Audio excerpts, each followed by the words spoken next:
Okay, real quick. I need to get some things off my chest while I walk to the store. Okay, first things first. Leah McSweeney is suing NBC Universal and Bravo, and I guess Andy Cohen, because he's a part of all that, inciting that they enticed her to drink and um, I guess messed around with her sobriety and were encouraging her to drink alcohol when she was on The Real Housewives of New York. Leah, remember when Nene tried to sue and didn't win? I think the only person that successfully sued NBC Universal and Bravo and won was Mariah Huck. And that's because she was an actual EP on Married to Medicine. And they low-key kind of stole her show from her. Them and I think Pop Media or somebody. But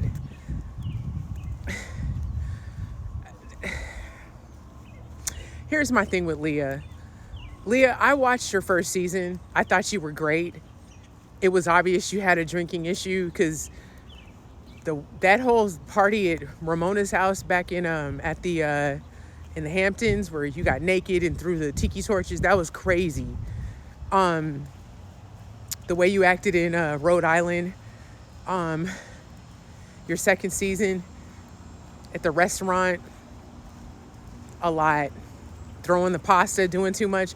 It's just interesting to me that she's saying all these things about the network, yet when you were asked to do Real Housewives Ultimate Girls Trip Thailand, you were like, yeah.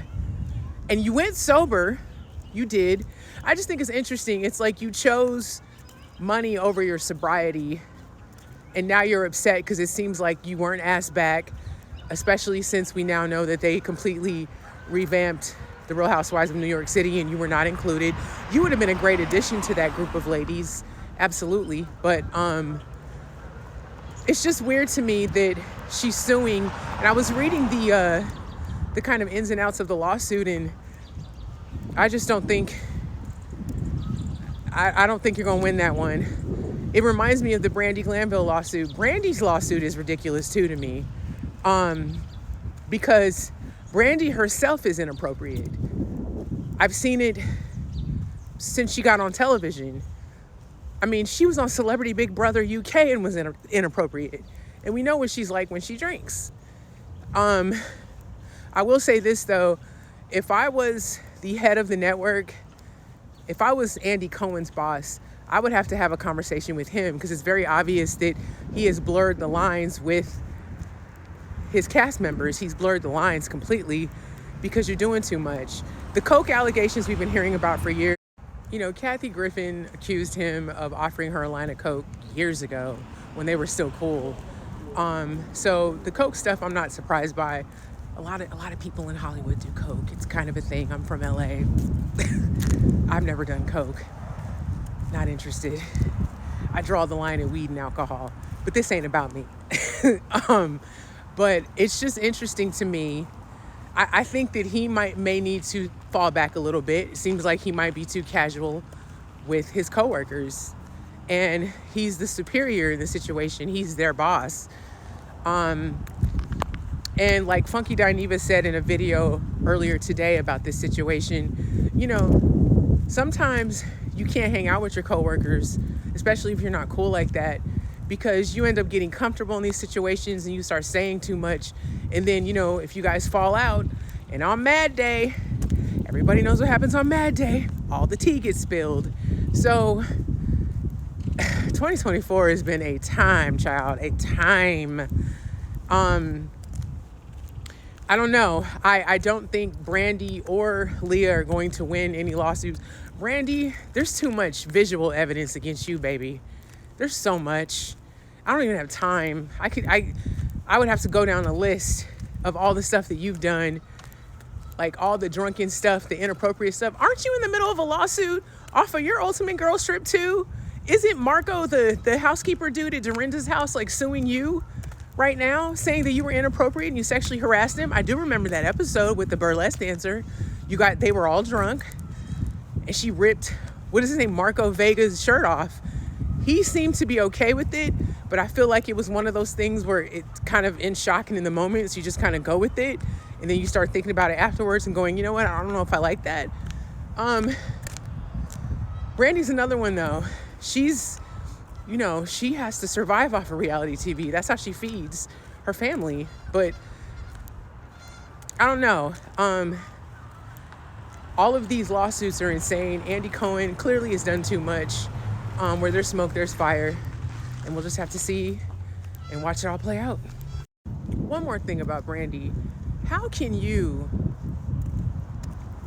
do a sexual harassment lawsuit when you did all that shit to Caroline Manzo, allegedly, on the Real Housewives Ultimate Girls Trip in Morocco that we're all never going to see, which sucks because I really want to see it, especially now.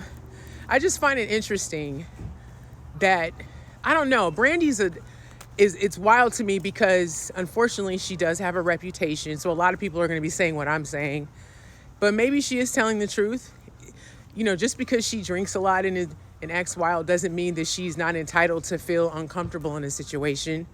So I don't know. I read her lawsuit stuff too when it first came out, and I just don't think she has a case. I don't think Leah has a case.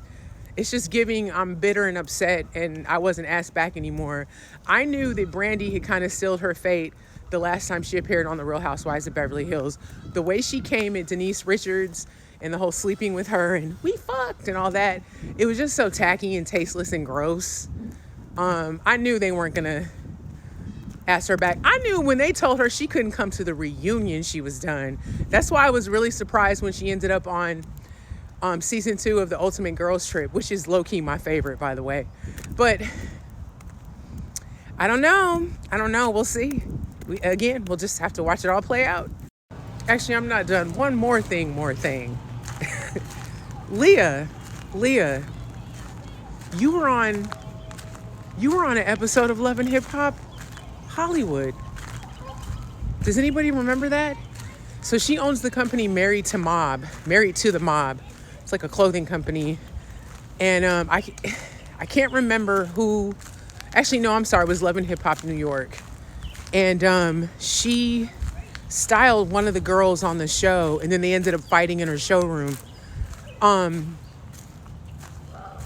You knew what you were getting into, darling. You knew that. And that was probably a good 4 or 5 years before she ended up on Housewives of New York. So make it make sense. I don't want to discount these people because real stuff has happened. I mean, I'm dealing with, crap from my previous employer, so I get it. But this just seems, I don't know. It seems spoiled brat entitlement type of behavior, and it's giving, I'm mad because they don't want me back, and what am I going to do now? Fame is a hell of a drug. People get addicted to it. Some people enjoy being in the spotlight and kind of get addicted to it and want to keep doing it. And maybe that's what it is with her. I mean, if your company is successful, then you maybe focus on that. Maybe create your own show and pitch that. I